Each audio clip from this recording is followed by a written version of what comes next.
तो स्वागत है आपका एडेक क्लासेस में। यहाँ हम आपको एनसीईआरटी के चैप्टर्स को आसानी से समझने में मदद करते हैं। चलिए आज के इस चैप्टर को बहुत ही जल्दी और आसानी और सरल भाषा में समझते हैं। कभी सोचा है हर जिंदा चीज, चाहे वो एक दौड़ती हुई बिल्ली हो या धूप की तरफ बढ़ता एक छोटा सा पौधा, अपने आसपास की दुनिया को कैसे महसूस करती है, कैसे उस पर रिएक्ट करती है? ये रिएक्शंस यूं ही नहीं होते, बल्कि जिंदा रहने के लिए बेहद जरूरी हैं और इन्हें बहुत ही सावधानी से कंट्रोल किया जाता है। तो आज हम इसी कंट्रोल और कोऑर्डिनेशन के कमाल के विज्ञान को समझने वाले हैं, यानी शरीर के अपने कमांड सेंटर को। अच्छा, एक सवाल है, जरा इस बारे में सोचिए। ये अनुभव हम सबने कभी ना कभी किया है। किसी गर्म चीज को छुआ और पलक झपकते ही हाथ पीछे। दर्द का एहसास तो कुछ देर बाद होता है। तो ये हुआ कैसे? ये हमारे शरीर के अंदर बैठे एक शानदार सुपर फास्ट सेफ्टी सिस्टम का कमाल है। असल में हमारे आसपास जो कुछ भी हो रहा है, उसके लिए एक सही रिएक्शन देना बहुत जरूरी है। यही रिएक्शन जिंदगी और मौत के बीच का फर्क तय कर सकता है।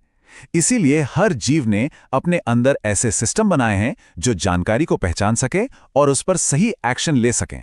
तो जानवरों में इस तेज रिएक्शन का राज क्या है? वो है नर्वस सिस्टम, यानी हमारा तंत्रिका तंत्र।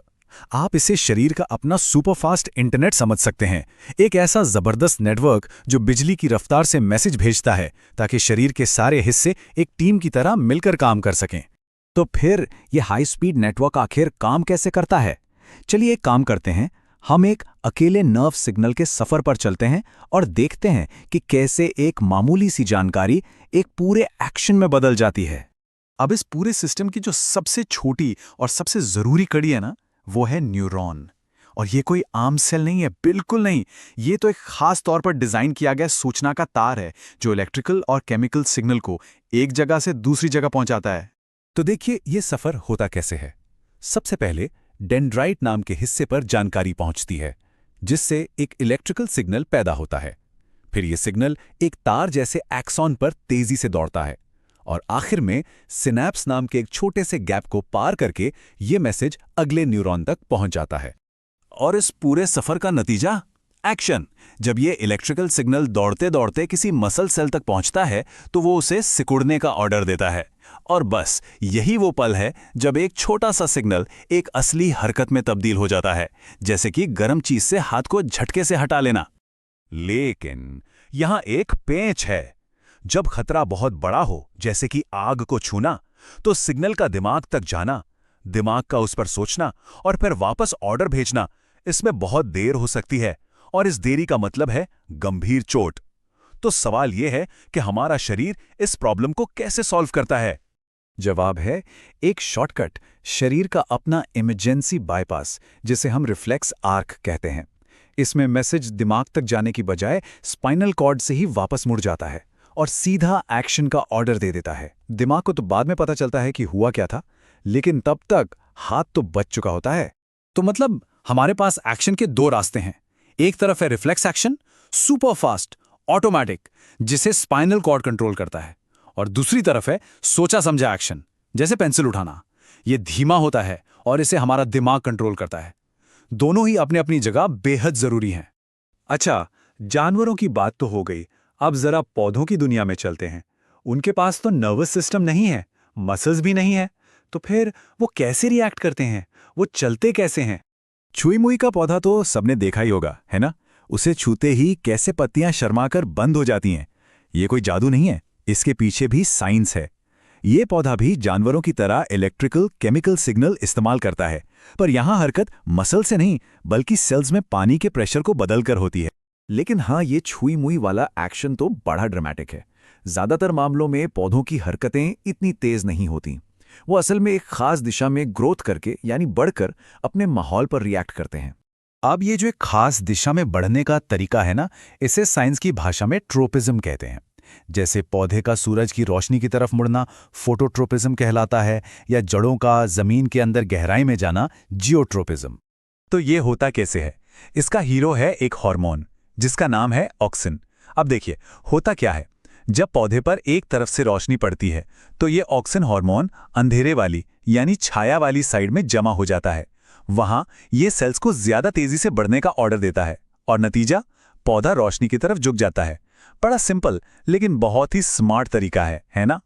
तो पौधों से हमें एक नई चीज पता चली, हार्मोन्स का इस्तेमाल। और यहीं से हम एक दूसरे कम्युनिकेशन सिस्टम पर आते हैं जो सिर्फ पौधों में ही नहीं बल्कि हम सब में है। ये हैं केमिकल मैसेंजर्स, जिन्हें हम हार्मोन्स कहते हैं। अब देखिए, नर्वस सिस्टम सुपर फास्ट तो है, पर उसकी एक लिमिटेशन है। वो सिर्फ उन्हीं जगहों पर मैसेज भेज सकता है जहां तक उसकी तारें यानी नसें बिछी हुई हैं। वो शरीर के हर एक सेल तक नहीं पहुंच सकता। और इसी कमी को पूरा करते हैं हार्मोन्स।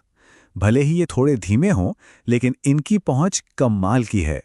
ये ब्लड में घुलकर शरीर के कोने कोने तक पहुंच जाते हैं, बिल्कुल एक पोस्टल सर्विस की तरह, जो दूर दराज के इलाकों तक भी चिट्ठी पहुंचा देती है। जानवरों में इसका सबसे जबरदस्त उदाहरण है फाइट और फ्लाइट रिस्पॉन्स। सोचिए, आपके सामने अचानक कोई खतरा आ जाए, आपका दिल जोर जोर से धड़कने लगता है, सांसें तेज हो जाती हैं, रोंगटे खड़े हो जाते हैं। ये सब कुछ ही सेकंड में होता है, और ये एड्रेनालिन हार्मोन का कमाल है, जो शरीर को लड़ने या भागने के लिए तैयार कर देता है। और सबसे मजेदार बात पता है क्या है? जब हम पौधों और जानवरों के हार्मोन्स को साथ रख के देखते हैं तो एक बहुत ही दिलचस्प पैटर्न सामने आता है। दोनों ही ग्रोथ बढ़ाने, डेवलपमेंट कंट्रोल करने और माहौल पर रिएक्ट करने के लिए हार्मोन्स का इस्तेमाल करते हैं। मतलब काम वही है, बस केमिकल अलग है, रणनीति एक ही है। तो कुल मिला के हम क्या देखते हैं कि जिंदगी ने कंट्रोल और कोऑर्डिनेशन के लिए दो कितने कमाल के सिस्टम बनाए हैं। एक बिजली की तरह तेज और सटीक, और दूसरा धीमा पर जिसकी पहुंच हर जगह है।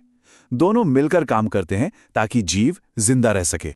तो आज हमने क्या सीखा? यही कि जिंदा रहने की एक ही चुनौती के लिए कुदरत ने दो बिल्कुल अलग रास्ते निकाले हैं। एक तरफ जानवरों का सुपरफास्ट नर्वस सिस्टम और दूसरी तरफ पौधों का धीमा ग्रोथ पर आधारित तरीका। लेकिन इन दोनों के पीछे एक कॉमन भाषा काम करती है, हार्मोन्स की केमिकल भाषा, जो बड़े पैमाने पर शरीर में तालमेल बिठाती है। और ये सारी बातें हमें एक बहुत गहरे सवाल पर लाकर छोड़ देती हैं। सोचिए, हमारे शरीर में इतना कुछ अपने आप हो रहा है, दिल धड़क रहा है, हम सांस ले रहे हैं, खतरे पर पलक झपकते ही रिएक्ट कर रहे हैं, और ये सब बिना हमारे सोचे समझे हो रहा है। तो असल में कंट्रोल किसके हाथ में है? हमारे या उन पुराने ऑटोमेटिक सिस्टम्स के जो लाखों सालों में सिर्फ हमें जिंदा रखने के लिए बने हैं? सोचिएगा।